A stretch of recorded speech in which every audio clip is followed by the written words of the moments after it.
Hi everyone, I'm Airier, and today we're looking at A Fan with Too Much Time, Star Wars for Warhammer 40K. This is episode 15, I Deny You. Now, I don't know what we're getting into here, but everyone has said in the comments for the last every video, ha ha ha, cliffhangers. So I'm going to take a wild guess here and say that this video has absolutely nothing happen at the end. This makes me going to start swearing up a storm at fan and maybe need to cut it out because I will make up a few invented words. Otherwise, you guys know the deal. There's a link below to the original video. Hit it up and we're done. Well, video? Yes? Good? Great. Do it again. Seriously, go down there and watch the video again. Fan's awesome. He needs the support because, I mean, he's awesome. He should get it. Do it. Let's get started. Drums? Star Wars for Warhammer 40K. Oh my god, this is a Star Wars vs. Warhammer show? I never would have realized. Joking aside, what is it with the drums? Got like a good beat to it. Episode 15. Slow fade in, but not bad. Don't do individual letters. Don't you dare do individual letters. Okay, it's individual words. Still annoying and a little slow, but not too bad. I deny you. And fading out just as the last one fades in. Oh, but they all went out together. Nice. Shakti felt her brow furrow as a bizarre emotion began to trickle into her mind. She had trained within many of the Jedi temples across the galaxy. Okay, so we're just jumping right back into Shakti on this one. I was honestly expecting to jump away to another side of the battle and maybe returning to her in a year from now.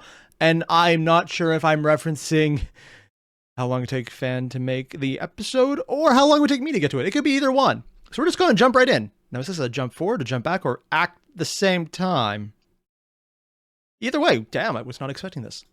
Had faced foes both mundane and touched by the Force who had made swordsmanship their life's pursuit, honing their bodies into variable weapons of defense and death.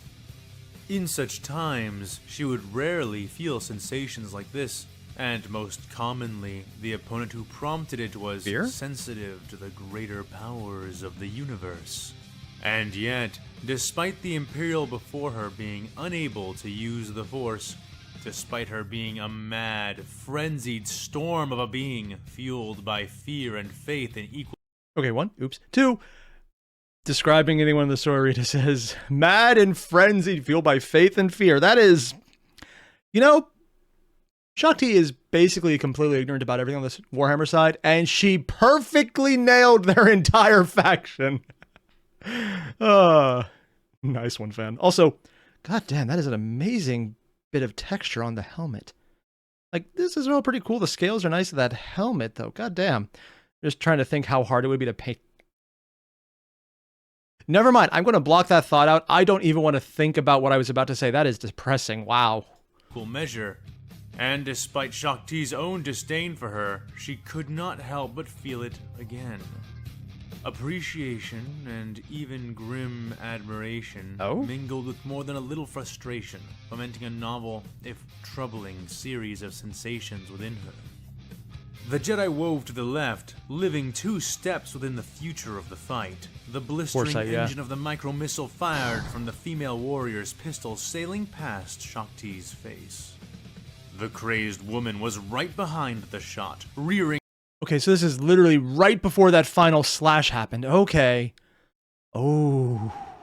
Her maul in a suicidally direct attack as she pitched her pistol forward, the weapon now empty, Shakti suspected. The Jedi Master speared toward her opponent's heart, intending to drive through the distraction and lance the sister through her chest. So she's not holding back. The blade pierced the thrown handgun, already angling to make the decisive strike. It's not empty, is it? End Rajulia's desperate bid. Rajulia, for her part, did not flinch even as she recognized what was about to happen. Shakti felt a great conflict stir within her, one she had not expected to face. It was not just that well-worn sensation of facing off against another being who had bent themselves to a singular task with mastery and focus. Not just the feeling of pitting her skills against those of a fearsome and inordinately talented fighter. Is she feeling guilt because she got called out on the entire... Yeah, technically you attacked us first thing? I mean, it makes sense, but also at the same time, I thought she just kind of was like, I don't feel good about this, but I'm going to put it to the side. It sounds like she was about to. What? Also, this woman, representation the here. Sister of Battle, did not reek of the selfishness that so often pervaded the enemies which Shakti did battle with. She rarely encountered the purely evil, but this was much more than a matter of mere nuance. The sister was selfless, utterly selfless. Shakti could feel it, so many thoughts and emotions whirling around the warrior, and yet not a one was concerned with her own well-being. Huh. You know, I mean, it makes sense. The Sororitas are literally the most devout, and short of the Grey Knights, who are killed off until only the most devout can become Grey Knights. And even then, some of them just don't make it because, you know, the process of getting there killed them. Their training process is insane. But yeah, the Sororitas are basically the entire, here is our thing, we are fanatics, but also we're coming by it in a very much upfront, and for 40K standards especially, genuinely open way. They then do a lot of shit that's not open, and sometimes, honestly, the healers are the most fucked up thing there. And the penitent engines. But mostly the healers, because they're also, a lot of them are also torture experts, and that's just creepy. But I mean, by 40K standards, it's not actually that bad. But yeah, I like this moment of realization. Oh, I'm used to fighting assholes. She's not. Because, and this is the part I was honestly discounting continually, Force sensitive, they could get the feeling of their opponents. I'm used to that being like how you can feel someone's presence at a distance to get that kind of content. And honestly, that's how a lot of Star Wars does use it. In the new stuff with Luke admittedly doing something I thought was really cool with the entire cross-galaxy force projection. I know a lot of people hated that. I think that part was amazing and I love it. But also because the initial Vader, Luke, I feel your presence thing, so it's not exactly a new concept. I'm used to that being a distance thing, not a, hey, this is the person I'm fighting thing. Maybe I just missed the media where that's a bigger presence in it, but I don't remember that being such a big thing. But I know it's a thing because even in the movies, it has been at least touched on, like I just talked about. So it's kind of cool how she's recognizing in the heat of the moment, in the heat of, I'm going to kill you, because she's a Jedi Master and thinking things through, sometimes too much, is literally their thing. More than others, sometimes. Take your pick with it. It's kind of cool that she's recognizing that in what is, up front, a crazed enemy. And, I mean, she's not wrong. It's neat. So I like this little moment of taking it back while she's thinking through what's happening and watching as both combatants are coming to that conclusion. And it almost seems like fans giving us a way to say she's going to be heavily disabled but maybe not die? Or she's going to make a huge impact. I don't know which one it's going to go for yet. She had, Shakti realized, consigned herself to death long before arriving here. Yeah. Oh, I think this is the music from the previous episode's end. Not the driving one. As her saber drove through and melted the hand cannon that was to cover Ajulia's last charge. Yeah? Martyrdom. This woman had resigned herself to martyrdom. Yep. And not for glory or for power, but for faith. That is the story in a nutshell. It was as the Jedi Master realized this that the gun exploded in the air before her, scattering shrapnel and fire in all directions, and into Shakti herself. Okay, that's brilliant. I was kind of like, is she throwing the gun? That seems weird. Because even when you throw a gun in 40K, you don't usually do that. You just go for a different gun or a bolter pack, because I don't know if they're using the kind that has to reload or not. It's probably been mentioned, I'm just dumbing on it right now. But it's like, oh, it's going to explode. Because that's the entire concept she was doing in the previous fight. This makes sense. Because it was very much thrown in that the way the Palatine has been surviving this has been using the gun to force explosions where Shakti's going to go, just to give herself legroom so she doesn't get outmaneuvered by someone who's a faster, stronger component or opponent. And she's doing it again here by using the gun to open up a gap. And yeah, she's probably going to die, but here's a shot because fuck it, I'm going to take it. And it makes sense because that's how she was talking about the entire fight. And honestly, I kind of like that this was spaced out by an entire episode between 13 and 15, because if it had just got one to the next, it's like, oh yeah, that makes sense. That's what she was doing. But now we got the cliffhanger. But more importantly, we have the time in between to decompress and think she's dead. And honestly, she still might be, but now there's more to it from the other side rather than just, okay, now she's dead. Or, oh, she tried a cool technique, now she's dead. Now we have, she's using something that we previously saw established, so we may or may not see where it goes. That suspension of engagement is helping here, because it's really using I actually hate myself for saying this, it's using a cliffhanger well, without George Martining it. If you know what I mean, then you can probably guess my thoughts. But basically, where you have a cliffhanger, and then you just drag it out for a very long time. This is a better cliffhanger than that. It's, here's the moment. We got a little space. Just take your breath. We're doing something else that's not nearly as stressful. And then we're back to this again. And that little technique that would have been just, ooh, cool thing, is now, oh my God! It heightens the excitement for little techniques, little moments like the gun exploding. So this is well done from a writing standpoint. You probably could have even got away pushing longer, but honestly, at that point, then you run the risk of thinking, wait, what? What about the gun? Because you might have started blurring on the thought about, oh yeah, she was using the gun and the shots to get legroom. So you might have forgot that part. And considering me, I definitely would have forgot that part because I'm an idiot. But more importantly, it's well done. I like this. She was blinded, deafened, thrown from her balance, and would have been left utterly helpless. Oh, there was more than one shot there. But the Force was with her. Shakti swayed her body to the left and then to the right, moving like a stumbling, flickering flame. Damn. The sister charged through the smoke and fire, half blind herself, small bits of metal cutting and drawing bloody lines and furrows on the unshielded skin of her face. She screamed as the Jedi backtracked, swinging with her maul, the weapon humming as its power field abused the molecules in the air between them. The sound made Shakti's Montrals feel like bursting as the weapon waved dangerously close to the stumbling warrior's head, then chest. But like a soap bubble, the Jedi slipped and floated past the power maul's reach each time, leaping back to gain distance, when used the Force guiding her landing. She rose, almost smirking at the sound of Rajulia's impotent rage, but grimaced instead as sudden pain cascaded down her form, now feeling the bits of the gun embedded within her. Blood slicked her robes, and in that instant she realized that the Imperial had left one explosive shot in her pistol, luring the Jedi to thrust through it, detonating the round within. At point blank. The Master grit her teeth. It was some perverse cosmic irony that the shot the blasted fanatic hadn't fired had been the only one to reach her. Smoothly but they were all pretty damn effective. The cables, the Jedi remained calm, avoiding the swipes of her foe as the smoke cleared and Rajulia became more precise.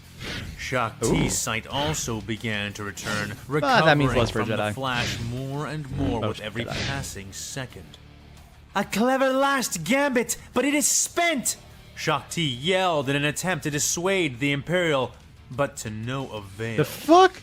Rajulia flashed a nasty grin, yanking a Okay. I'll be honest, if it wasn't for the servo skull up there and the Crucius, I would have sworn this was something out of Hellsing. Like Hellsing fan art here. Okay, wow. Where the hell did you find this one, and whose print is this down here? Because I kind of want more. This is fun as hell. Frag grenade from her belt with her free hand, popping the pin with All the thumb grenades, of her powered man. gauntlet and hurling it at the Jedi. Shakti extended her own hand in response, reaching out and seizing the explosive from the air with a net of concentrated strands of pure force. With a flick of her wrist and mind, the Master sent the lethal grenade sailing out of one of the squat windows. Rajulia had never stopped, however, bellowing hymns of hatred as she pressed the attack again. Yeah, actually, Shakti held her saber easily with her other hand, deflecting and dodging the next three swipes at the Sister Palatine's sinister weapon, forced back but little more. The Imperial grunted, sweat flying from her hair as she twisted and lashed out, aiming to catch the Jedi's leg. Yet the Togruta was a master duelist, and the environment favored her far too much, stepping out of the way with precognitive ease, kicking the sister in the face with the same leg. Rajulia could take 100 more strikes and never land a single one, but Shakti would not give her 100 more. As the sister reeled, the Jedi Master drove in, feet light as feathers in spite of her wounds, ducking under another sweep as Rajulia covered her sudden withdrawal. The Jedi made a full turn, bending with inhuman grace to dodge the backswing of the sister's attack. Okay, this is just a minor nitpick. When he's talking about a full turn, the word full and full are just close enough audibly that even if they're very different on paper, I thought she was making a stupid turn at first. Like, wait, why is she making a fool turn? No, it's full, not fool. It's a very small thing, but it's just one of those audio things that, depending on how good someone's hearing is, it could be a little confusing. It's also one of those times where written work and audio work are slightly different, and you have to have different considerations. I only know this because I may or may not have made mistakes about this in a master's program, and it was kind of stupid and very hard to read. And I'm just going to repress these memories again. Thank you very much. Yeah, let's just forget I ever said anything.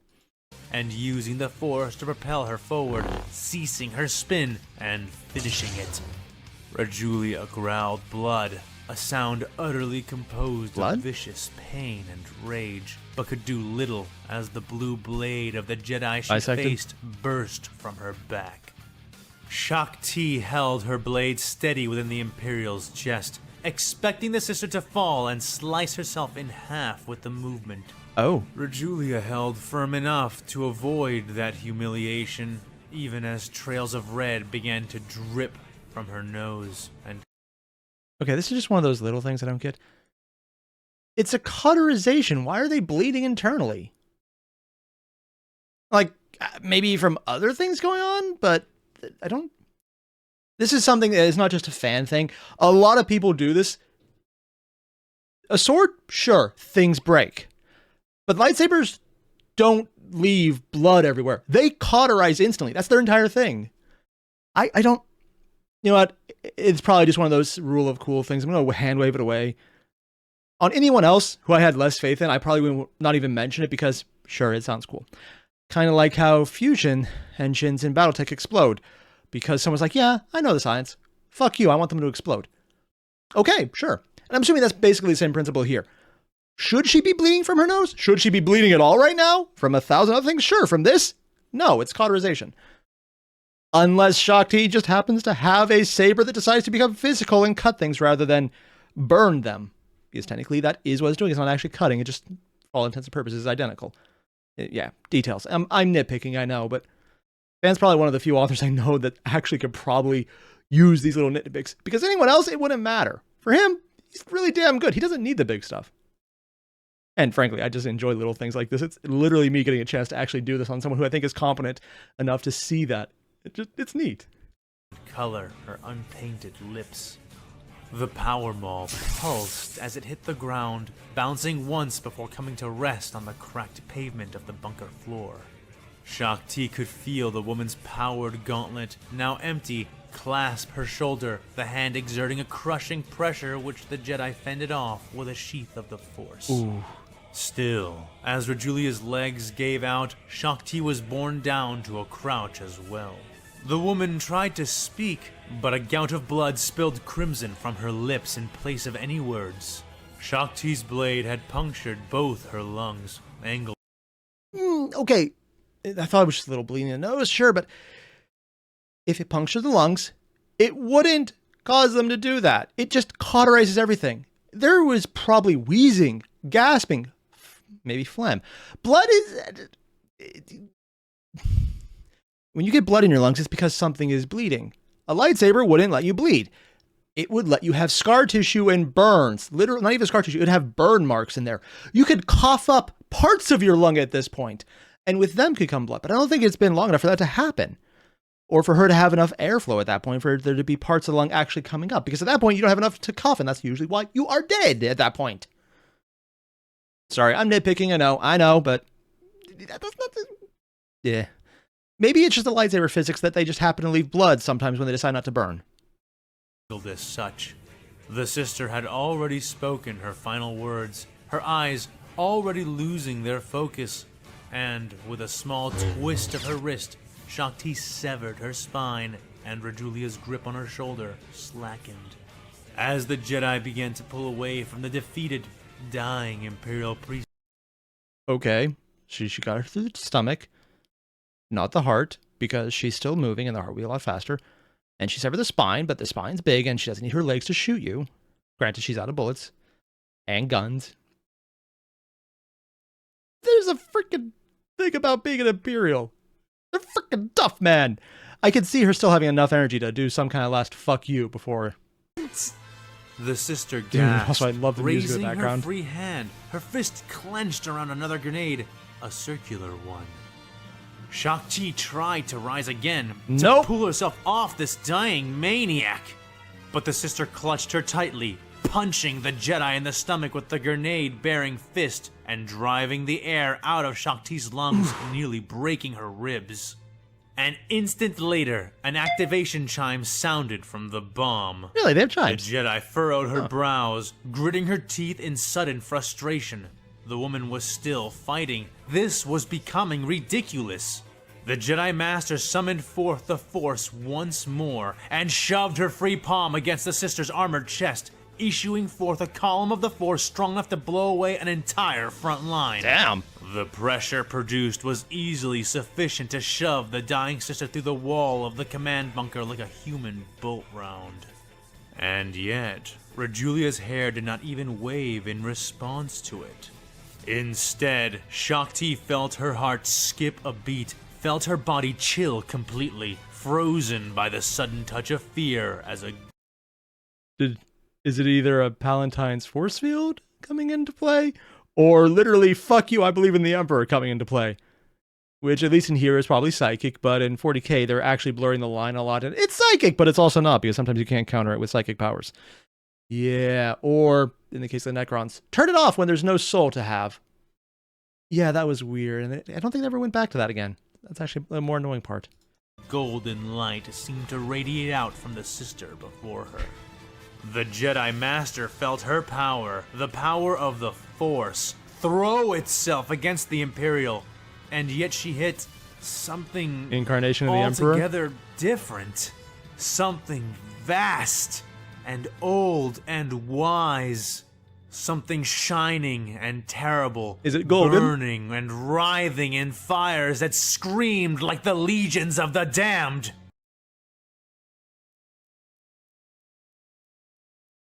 Okay, really? That's just a bit on the nose now. Describing someone... Legion of the... You pull up an image of the Legion of the Damned, you describe someone as, it sounds like the Legion of the Damned. Okay, yeah, sure, the image fits. Because she's going out on literally Emperor Juice Overflow. Which technically, while it should be a joke, is actually a description of how some people are actively affected by the Emperor investing them with power. Yeah, there's a bunch of instances, I think in the new lore even, where it happened to kids, and they literally burned out. Yeah. Suddenly, Shang-Chi was not in the grasp of a dying, desperate warrior. Without any understanding of what she was bearing witness to, She actually witnessing the Emperor through Jedi this. looked up and saw not the furious, blood-streaked face of Sister Rejulia staring back, but in its place, the serene, ravaged image of a human skull wreathed in blinding flame in place of cascading hair. She is. Shakti released her saber, deactivating it, and opened both hands as the Force began to flow through her like never before. She pushed with all her might, crying out, Togrutan fangs extending as she poured all of herself into the attempt. Fangs? In response, the skull stared straight into her and spoke 3 words in the sister's voice. Okay, so yeah, this isn't just full investment. This is full on channeling the Emperor. Also, Shakti is now getting something that almost every other person in the Emperor would kill for and probably be killed at the same time by.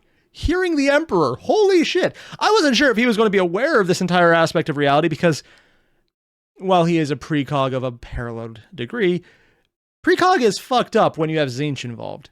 He plans against himself. Which, admittedly, all of the Chaos Gods do, but they don't actually realize it nearly as much. I deny you.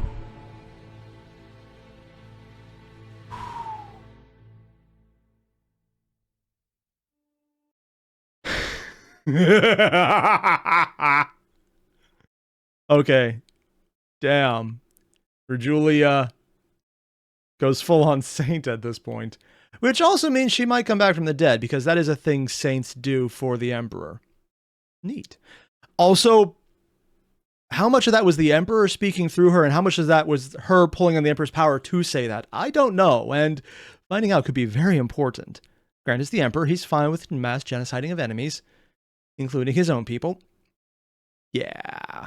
For reasons that are mostly unknown and very assumed and might actually be the equivalent of, oh, fuck, man. Yeah, the more they're getting into the Horus Heresy, or the more they're getting, wow, I just bad English. The more the Horus Heresy comes out, the more you're like, he has a plan. But it's not a good one, and it's more desperate than it should be, which is actually a really cool way to describe it. Just, yeah. Oh, god damn, man.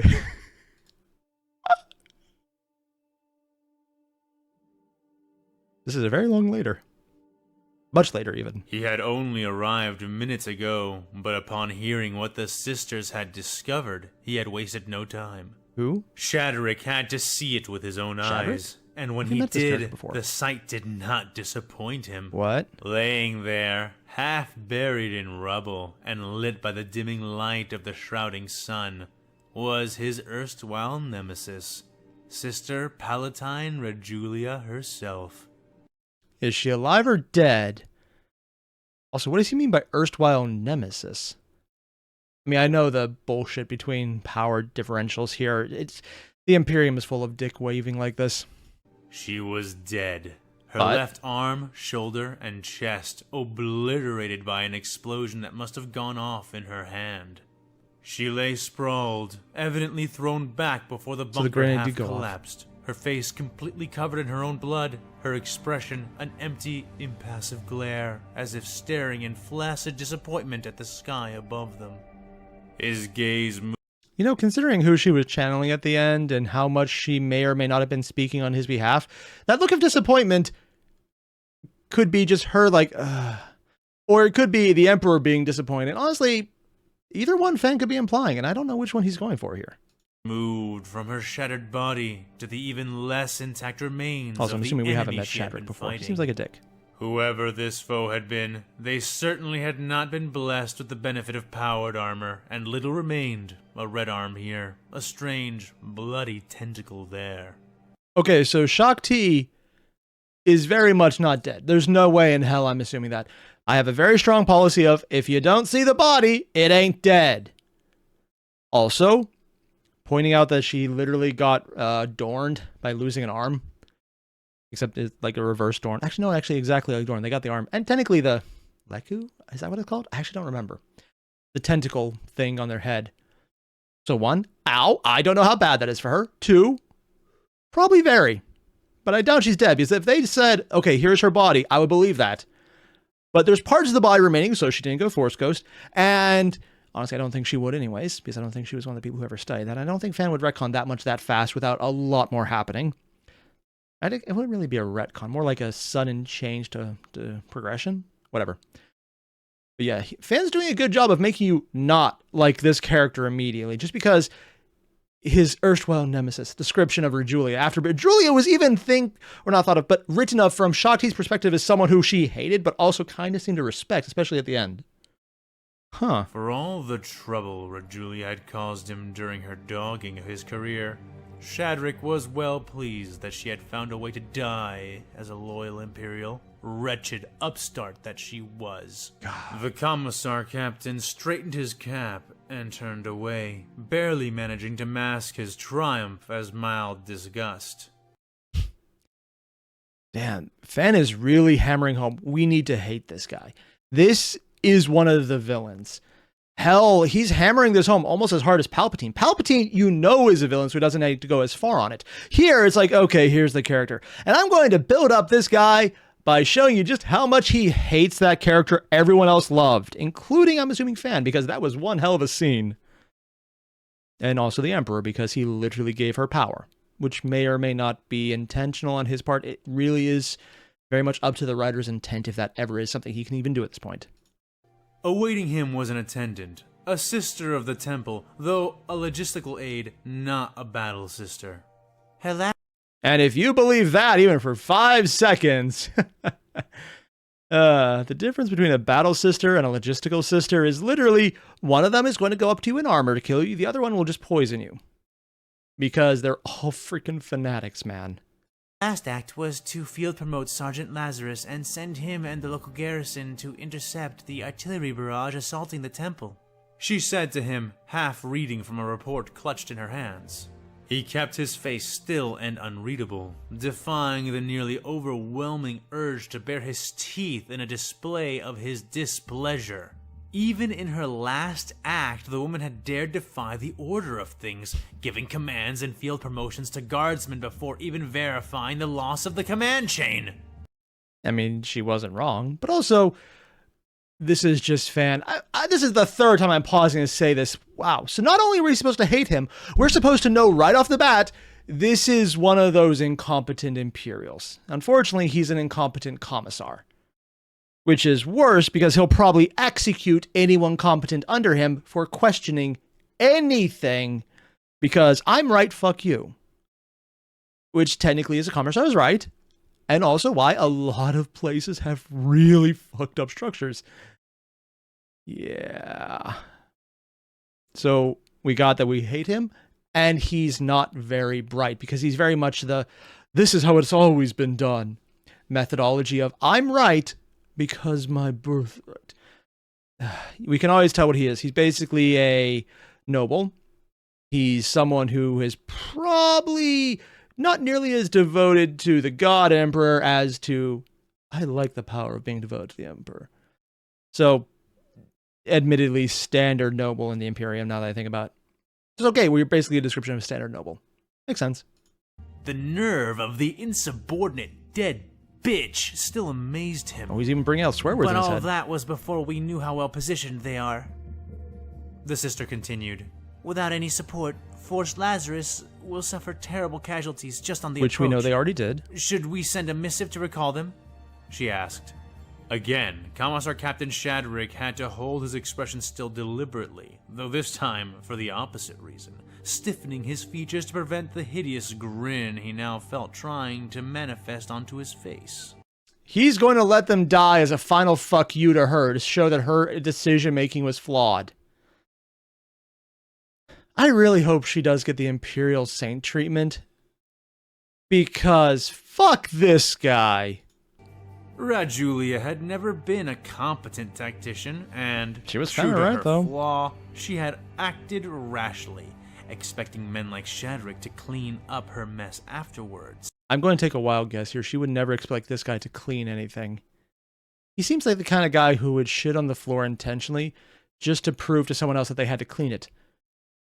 And then say, if you don't, I will kill you. It's like, no, you don't have to prove it. You're going to do it anyways. He seems like that kind of asshole. Not this time. No, he said, shocking the sister before him. But, sir... She's definitely She going to kill began. him. This was Rajulia's Yeah, this guy last dies order, by friendly fire. Her last decision of command. I will honor it, he said, squaring his jaw and straightening his jacket. Oh, you poor son of a bitch.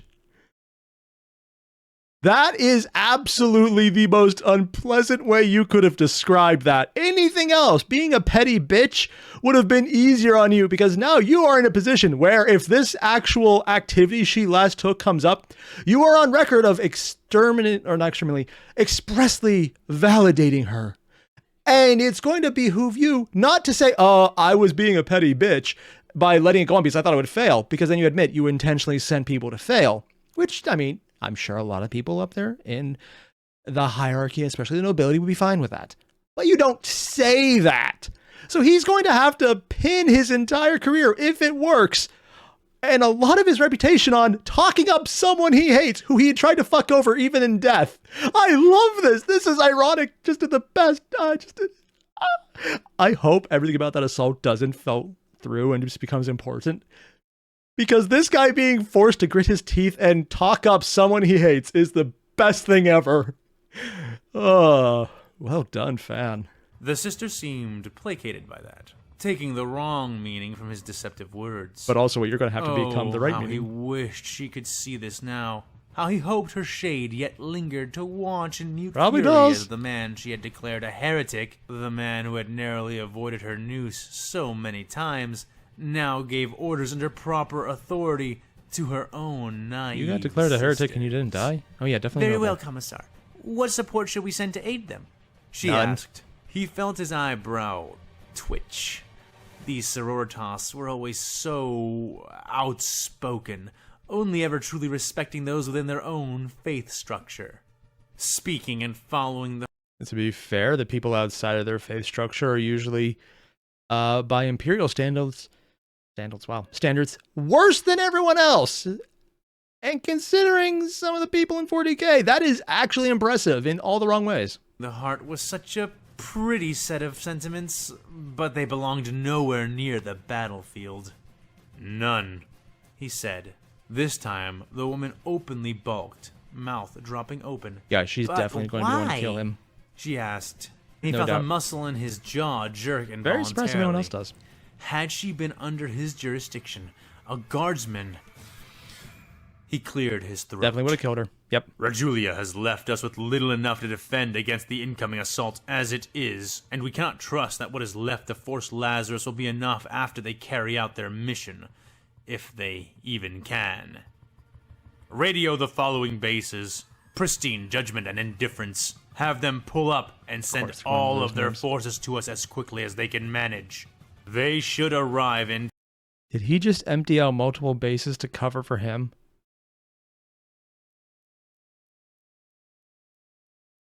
Why do I have a sinking feeling that that's the dumbest thing he could have done?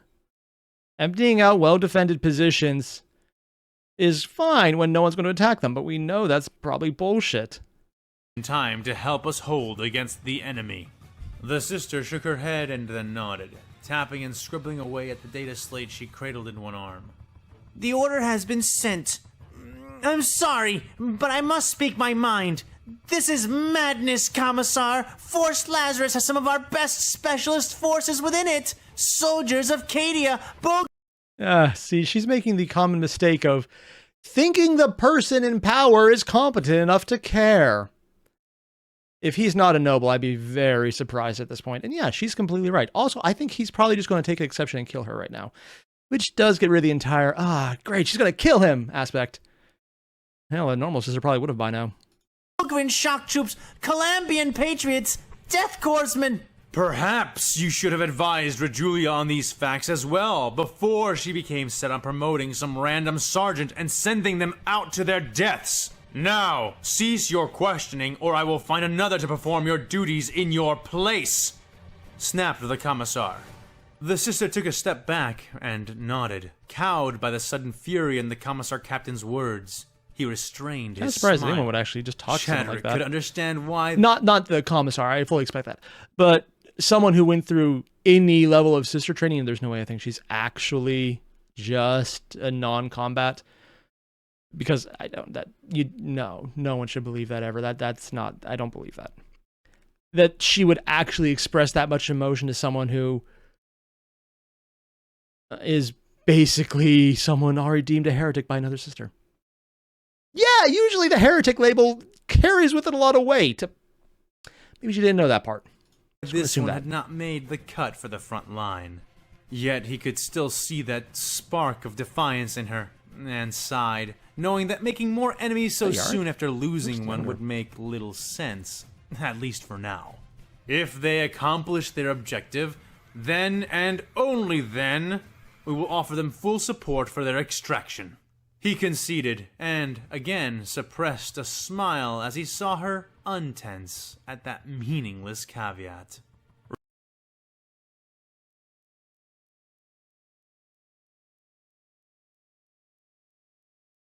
That is a very specific way to describe it. So if they succeed in taking out the artillery, they get full support for extraction. And honestly, he can probably just kill her to say he never did it again. But there's probably other people around who might record it. Maybe she wrote it down somewhere. I don't know. But he's saying a lot of things that he doesn't think he's going to get called on. He's going to have to become Rajulia's in-death biggest supporter to cover himself right now, isn't he? I know I already talked about this, but it can go either way. Either he'll become her unintentional lapdog in death, and hopefully she does become a saint just to laugh at him. Would that work out? No, it's probably a horrible idea for the story at this point. But damn, would it be satisfying. Also, I can see this guy just being so incompetent that with his own allies, specifically this definitely non-combatant, is the one to take him out. It can go either way at this point. I don't know which one I'm aiming towards more. Rajulia's legacy would be the blood of heroes and martyrs. That's everyone in 40K. His career, however, would be built on their corpses. He would Accurate rescue also. this operation and rise as a result, seen no longer as a mere Commissar Captain, but a Lord Commissar as well. Soon. An alternative title for this episode would be A New Dope. I mean, wow.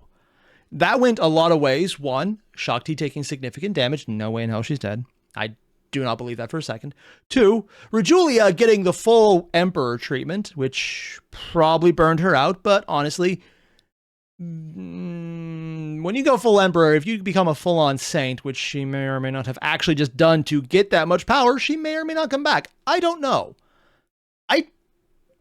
As much as I would like that just to dunk on Shadrick and why his name is sticking in my head, I don't know. I would like that. I don't think it would probably be the best story option. I don't think Fan would do that. The more I think about it, the less I think it's likely. But I could see this guy, he is so easily set up as, here is a good example of an incompetent commander who thinks he's good. We saw that on the CIS side already with the one admiral in space. I don't know why I'm doing it that accent. It's like I'm trying to do an Akbar accent, but he didn't sound anything like that. Like that one early on who was just a dumbass ignoring everything happening right under him and trying to look at the big picture when the big picture was already over and he didn't realize it. And now we see a commander on the Imperial side with that same level of, okay, so we're going to get in here. I'm going to show proper order. I'm going to pull everyone out of their well-defended positions from an all-out attack to come cover for me. Because, I want to look like the mastermind behind this defense. And I will say, yes, you will definitely look like the mastermind behind this horrible defense, whose biggest advantage is taking credit for Rejulia and hating every second of it because you did not want to give credit to Rejulia, and even having to take it on her behalf acknowledges her. Which is what I hope happens. I don't know if it will, but I really hope it does. Basically, what I'm saying is, and I stand by that.